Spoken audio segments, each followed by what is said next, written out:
They're what's known as a keystone species. George, could you tell us a little more about that?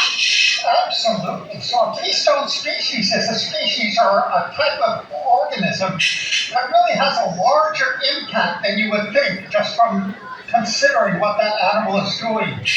And so as a keystone species, it really regulates the entire ecosystem. So if that sheephead were to disappear, it can have dramatic impacts on the kelp forest ecosystem. They are a very important animal, and part of why it is so important that we are cognizant of the seafood that we are choosing. We want to make sure we're making good choices so we can have healthy, balanced environments, just like this kelp forest here.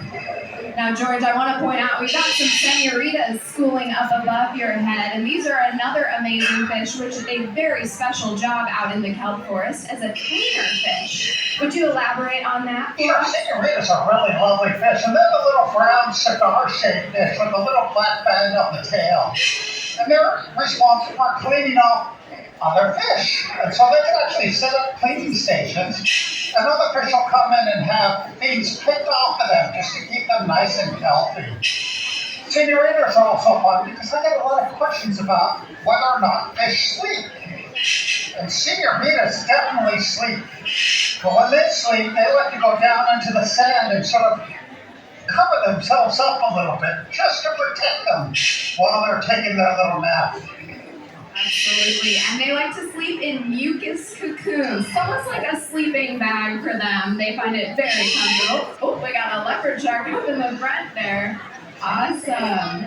George, are there any special animals that you really like in this exhibit that you want to talk to us about today? Well, sure. One of the other fish I really am impressed with are fish that are not quite as aggressive as all these other fish. And those are the rockfish. Rockfish are what we call ambush predators. And so they're the ones like that yellowish and black one there, just sort of hanging there, waiting for food to come by so they can eat it. They're all along the bottom of the tank. You can see rockfish. And I like the rockfish because they're a great example of a success story. This area was in Monterey Bay as a marine protected area, and because the fisheries were regulated, the rockfish, some of the species that were endangered, going extinct, have recovered to the point where their populations are doing really, really well. I'd love to highlight, we have a very cool tool that we've developed here at the aquarium, our Seafood Watch program. And it's been around for about 25 years. And that rockfish that George was just talking about is actually on the best choices list now through a lot of different conservation actions. George, would you mind telling us a little bit more about how Seafood Watch works? Sure, the leopard shark wants to take a good close look at it.